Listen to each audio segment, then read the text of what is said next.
उपमुख्यमंत्री सुनेत्रा पवार यांच्या जीवाला धोका असल्याचं वृत्त समोर आलं।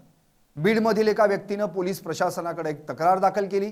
त्यात उपमुख्यमंत्री सुनेत्रा पवार यांच्या जीवाला धोका असल्याचं म्हटलंय। या तक्रारीत थेट रुपाली चाकणकर यांच्या नावाचा उल्लेख करण्यात आल्यानं राजकीय वर्तुळात मोठी खळबळ उडाली। याच तक्रारीचं गांभीर्य ओळखून पोलिसांनी या संदर्भात चौकशी देखील सुरू केली।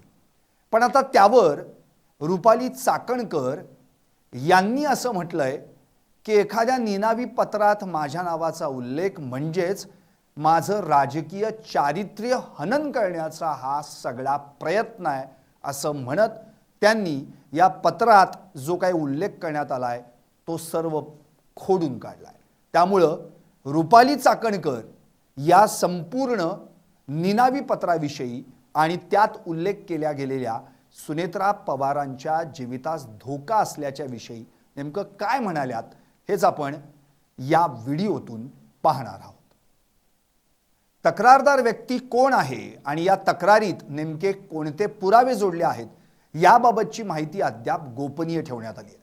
मात्र प्रशासनाने या प्रकरणाच्या तपासाची चक्र वेगाने फिरवायला सुरुवात केली आहे। स्वतःवर झालेल्या या गंभीर आरोपानंतर रुपाली चाकणकर यांनी आक्रमक भूमिका मांडली।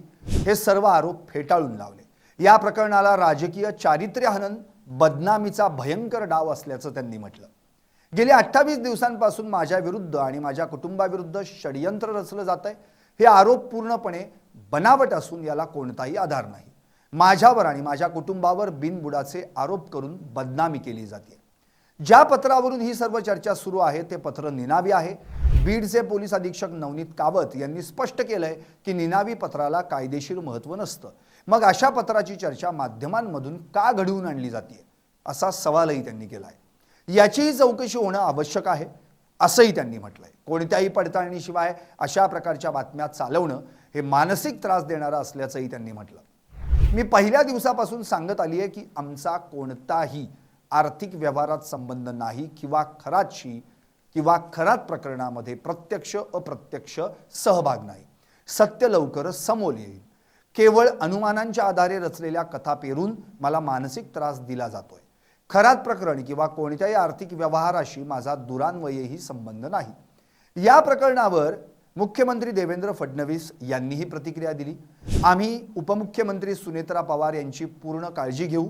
महाराष्ट्राचं पोलीस खातं अत्यंत सक्षम आहे आणि यापूर्वीही त्यांनी चांगली कामगिरी केली आहे। तक्रारीत जे काही तथ्य असेल त्याची सखोल चौकशी केली जाईल।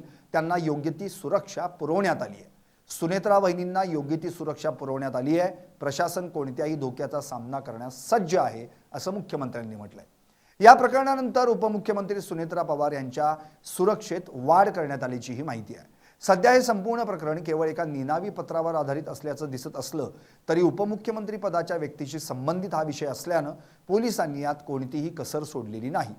रुपाली चाकणकर यांनी हे आरोप खोडून काढले असले तरी आता तपासात काय निष्पन्न होतंय याकडे संपूर्ण राज्याचं लक्ष लागलंय। महाराष्ट्राच्या राजकारणात सध्या आरोप प्रत्यारोपांच्या फैरी झडल्या जातात।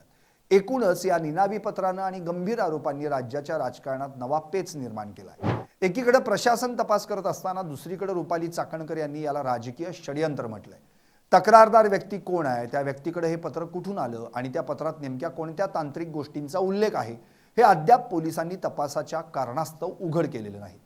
महाराष्ट्राच्या राजकारणात सध्या आरोप प्रत्यारोपांचा धुरळा उडालाय। मात्र यावेळी झालेला आरोप हा केवळ राजकीय नसून थेट जीविताला असलेल्या धोक्याचा आहे। स्वर्गीय उपमुख्यमंत्री अजित पवार यांच्या पत्नी आणि उपमुख्यमंत्री सुनेत्रा पवार यांच्या जीवाला धोका असल्याचं पत्र समोर आलं।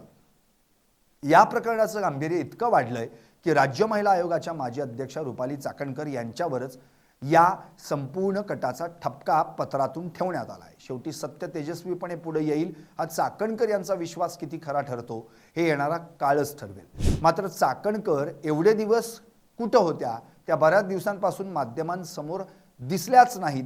आरोप होऊन इतके दिवस उलटल्यानंतर उत्तर द्यायचं चाकणकरांना आत्ताच कसं काय सुचलं?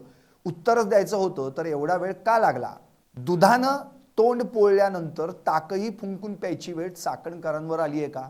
असेही अनेक सवाल आता उपस्थित होत आहेत। त्यातच चाकणकरांची बहीण म्हणजे प्रतिभा चाकणकर यांची कालच पोलीस चौकशी पार पडली।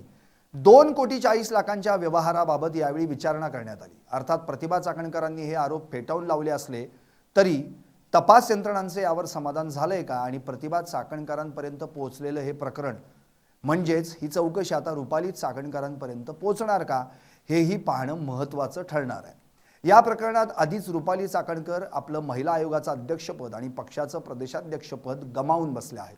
त्यामुळे आता त्यांच्यावर होणारे आरोप आणि त्यावरून सुरू असलेला संशय कल्लोळ तसेच चाकणकरांचा हा आत्ताचा पलटवार हे सर्व काही चर्चेत आहे। एकीकडे खरात प्रकरणात रोज नवे खुलासे होत आहेत, अनेक नवनव्या फाईल्स बाहेर येत आहेत, संपत्ती संदर्भातही अनेक खुलासे होत आहेत, त्यात ईडी आणि इन्कम टॅक्सही खरातच्या मागे लागलंय, SIT ही कसून तपास करत आहे, पण राजकारणात नेहमी आरोप फेटाळण्याची पद्धत असते। त्यामुळे हे प्रकरण रुपाली चाकणकरांपर्यंत पोहोचणार का हेही काही दिवसात कळेलच। Bureau report LS Marathi.